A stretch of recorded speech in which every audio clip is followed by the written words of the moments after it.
MTR presents Testatica.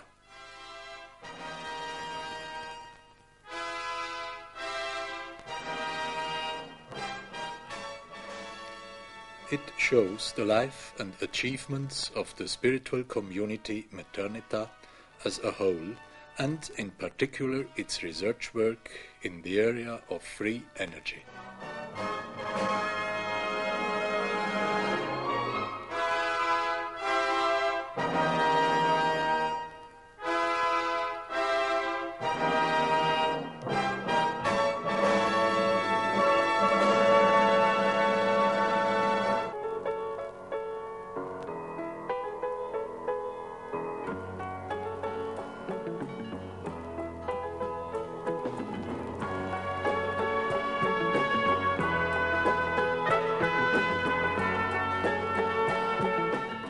This is the machine called Testatica, an apparatus which allows to make use of the so-called free energy.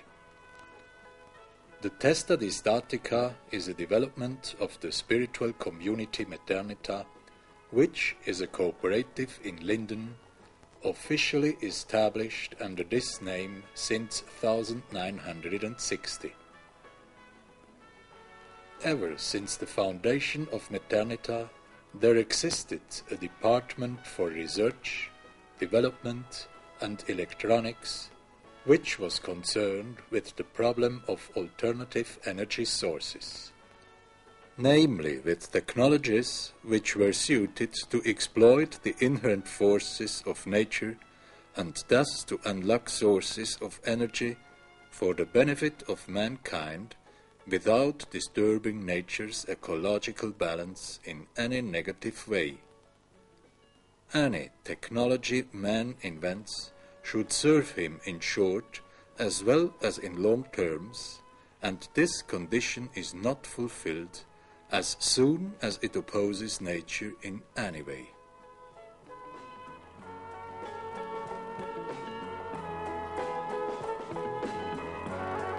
This team of researchers within Methernitha works completely autonomous and is financed out of the cooperative's own sources, without any outside support.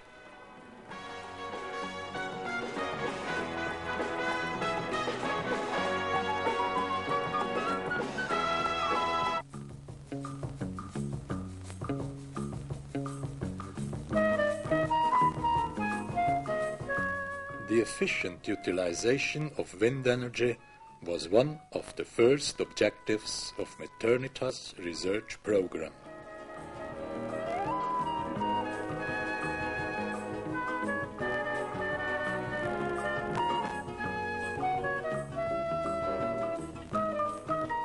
At the beginning, generators with special excitation were developed, which allowed to load the cells of accumulators even at low RPM, at times when there are only moderate air movements.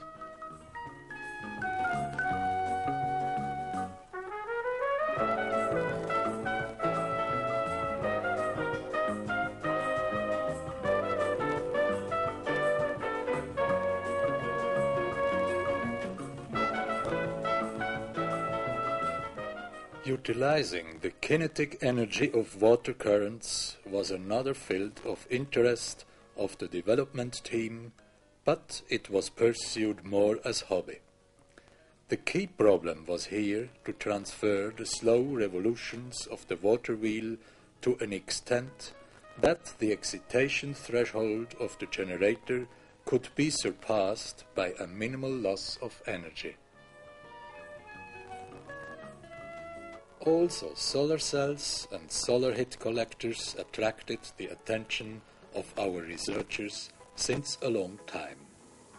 But since in these fields other institutions have attained outstanding results, Methernitha started, and this was already more than 20 years ago, to concentrate its efforts on lesser known and even generally unknown sources of energy. The result of this scientific work is the Testatica machine, of which most of you may have heard already. The question arises how it comes that Methernitha, nothing more than a private organization, could invest so much time, engagement, perseverance, and also financial resources in this kind of research.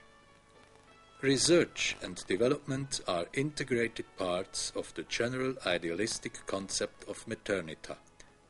In order to make you understand these ideals and goals, we will now introduce you into the practical sides of this spiritual community Methernitha, as it functions as a cooperative of people living and working together.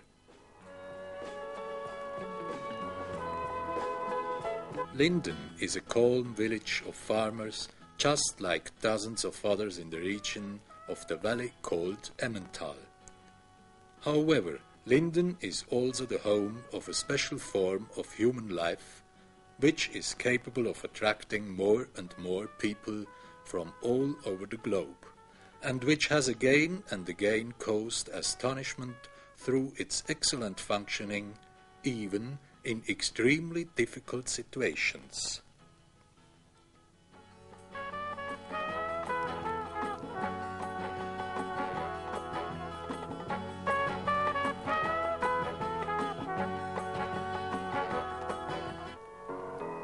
There is no doubt that the formation of Methernitha is also a good part of the life story of Paul Baumann.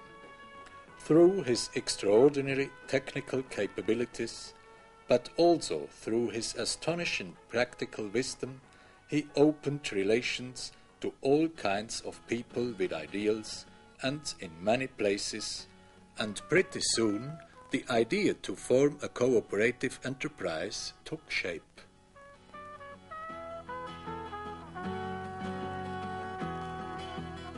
In the name of the God Almighty, people of equal thinking gathered and founded a cooperative which could serve as the economic basis of this spiritual community. We want to be a united group of brothers and never separate, however severe the burden may be. This was the solemn vow.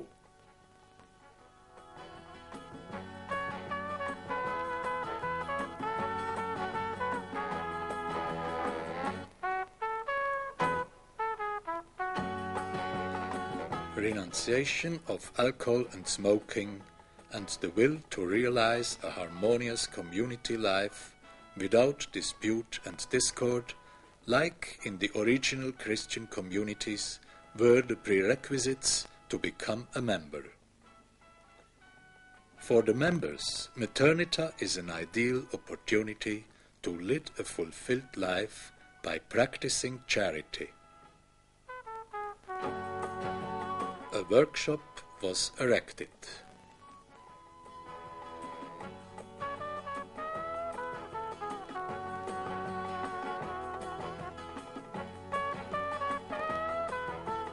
And soon, one house after the other grew on this premises. Also, all construction was done out of own resources and solely with the savings from the common work. Today, Methernitha is an enterprise with several production companies and properties worth millions.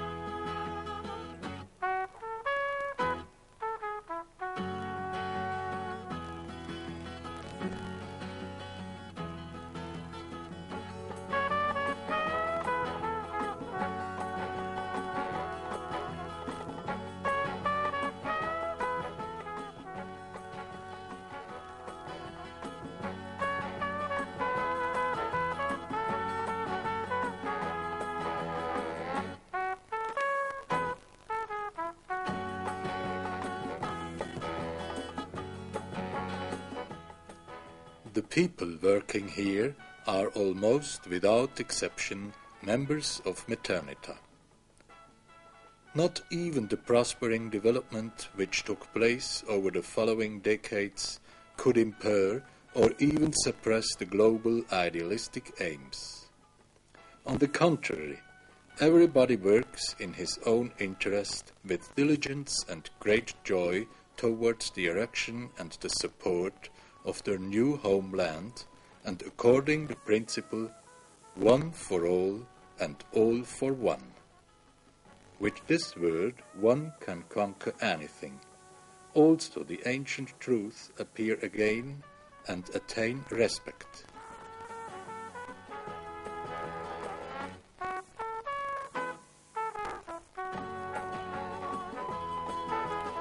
The people living here feel themselves as members of a family, a group sitting in the same boat and proud, but also grateful proprietors of their own beautiful homeland, which they may shape exactly as they wish to. Evidently, this form of human social life can function only on the base of idealistic principles.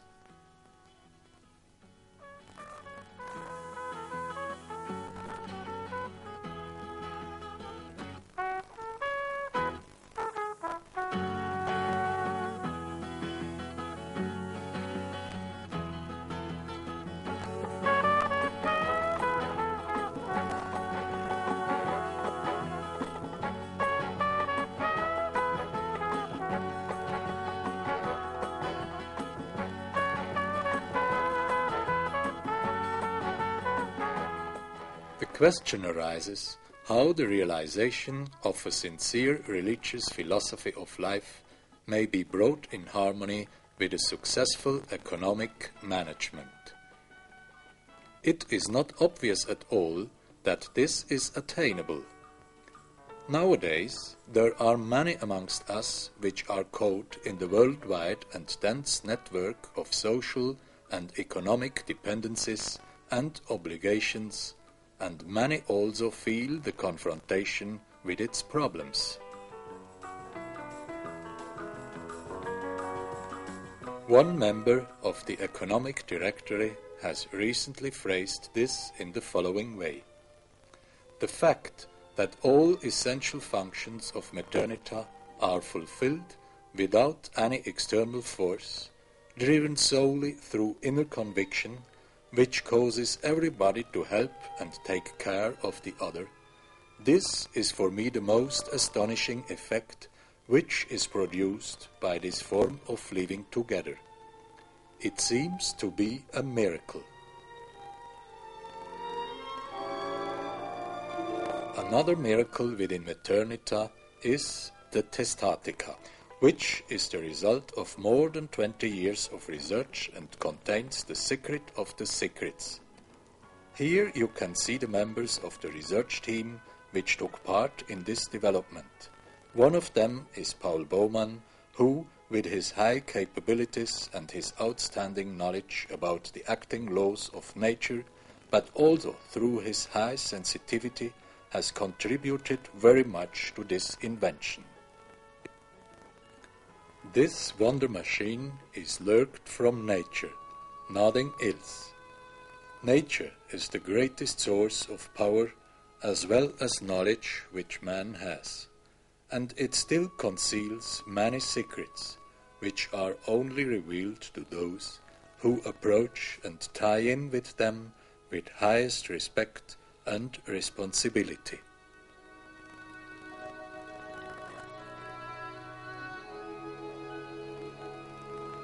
In order to understand nature and to perceive its voice, man is obliged to experience silence and solitude, and it was there where the knowledge about this technology was obtained.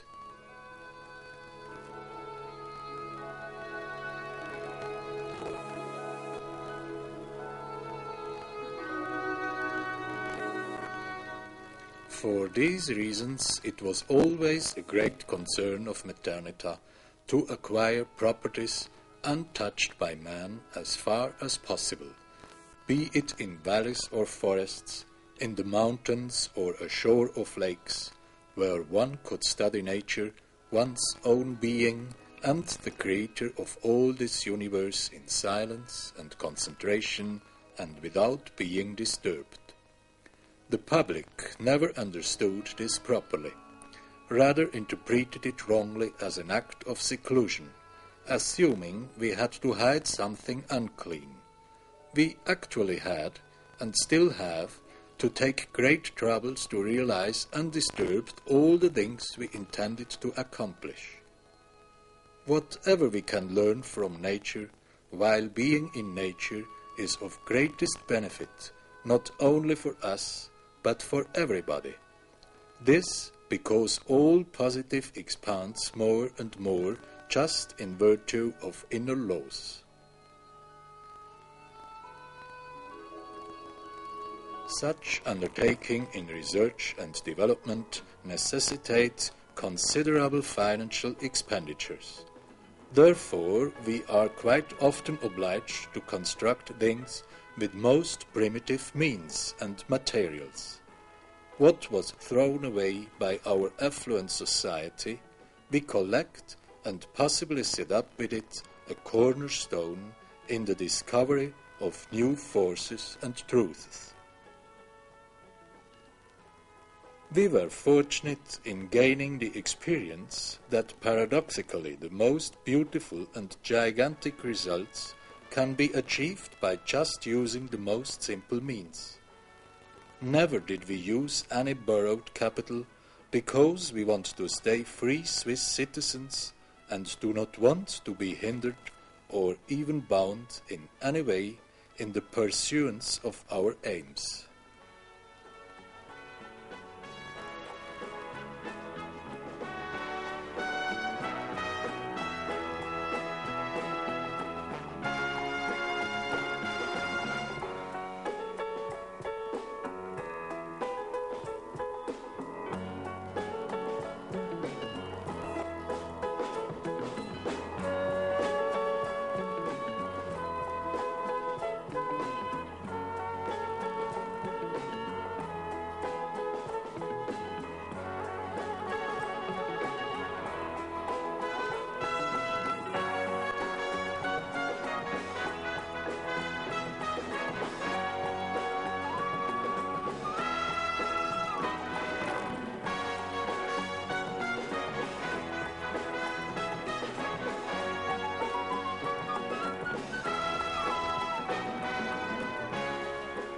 The two counter-rotating disks generate an electrostatic charge. One disk represents the Earth, the other the cloud. Using grid electrodes, the charges are bound. After that, they are collected by non-contacted so-called antenna keys and then sorted. After being initially turned on by hand, the disks rotate by themselves according to the electrostatic laws about attraction and repulsion. A rectifying diode keeps the cycles in steady state, otherwise the impulses of attraction and repulsion would accumulate and cause the disk to run faster and faster. The correct speed is of great importance, and for optimal power generation the disks have to run quite steady and slow.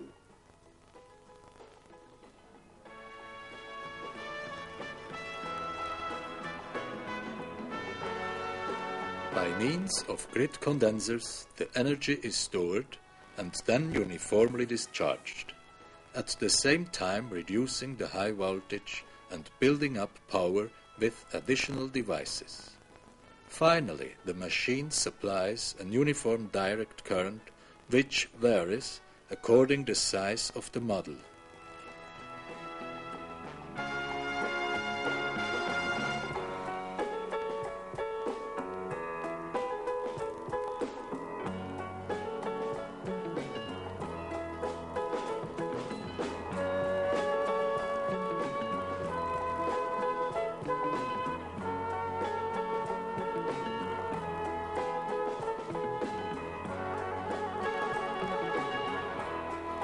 The machine furnishes about 3 to 4 kilowatt permanent output, depending on humidity, whereby the electrical potential ranges from 270 to 320 volt.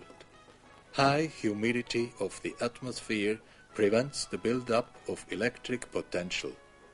The drier the air, the better.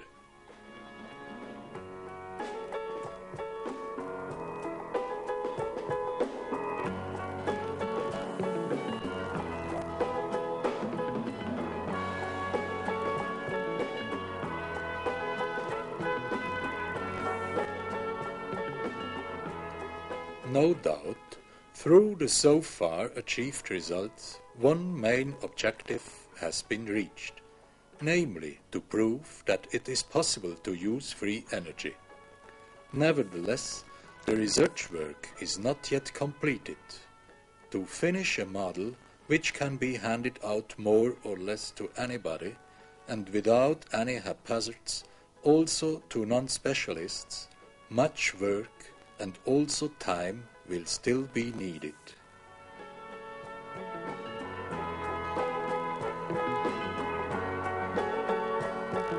To the educated physicist, many of things of this machine may seem impossible, maybe even crazy.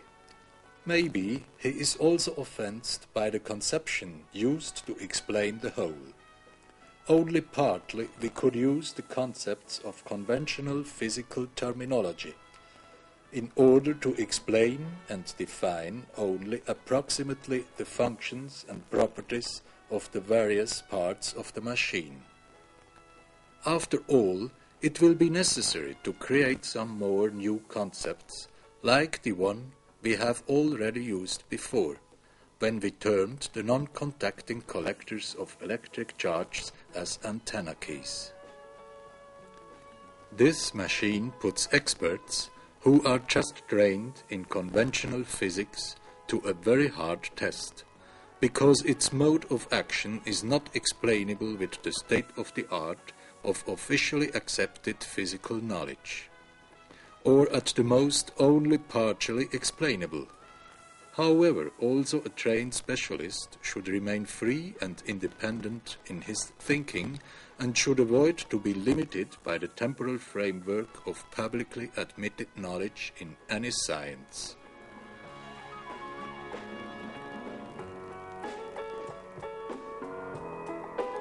It has to be remembered that the established sciences were already many times forced to change or give up some of their very fundamental concepts.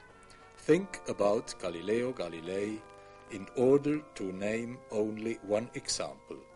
Our human society almost condemned this man as a sorcerer and magician just because he investigated and discovered a truth which seemed unacceptable by the established science of the days. The book knowledge of any time is not wrong, but it is incomplete and therefore allows to draw wrong conclusions. We are part of a new area which brings to light many new facts and new knowledge. The clothes of nowadays science have become too tight and should be stripped off just like the larva of an insect does with its skin. Only this will allow a true metamorphosis to take its course, and finally, at the limits and at the destination of all worldly knowledge, an universal and unlimited spiritual science, radiating and beautiful, just as the completed imago of an insect may give its blessings and benediction to a renovated humanity. To ever reach there, an universal development of man has to take place, but this is only possible when man becomes aware of his true role within the whole creation, and again learns to recognize his true tasks, because the whole universe functions within a strict and precisely structured order according to the will and word of the Creator. Therefore, also man should recognize and realize these universal laws, which are valid within the whole and also within every part of this creation. but the hard facts rather show how far man has left the divine order through his self-willed and authoritarian way of action, and that he has become the actual cause of all discord and evil on this planet. Unfortunately, the ruling bodies which should be responsible for the well-being of the people work too often with the target to make life more and more difficult and to render impossible every free spiritual development. Instead of utilizing the achievements of science and technology for the benefit and preservation of all forms of life, they are abused carelessly and irresponsibly in order to destroy and to kill, and thus turn them into a curse upon mankind. To change all this, the evolution of a new technology is not enough, even if it were the most ecological and ingenious. To change this present status, one has to go much deeper down, to the root cause of all this evil, and this is man's way of thinking, his state of mind. The ancient divine commandments are still valid today, and also show today the way and direction humanity should go, as clearly spoken by the prophet Micah. God has told you what is good, and what is it that the Lord asks of you? Only to act justly, to love loyalty, to walk wisely before your God.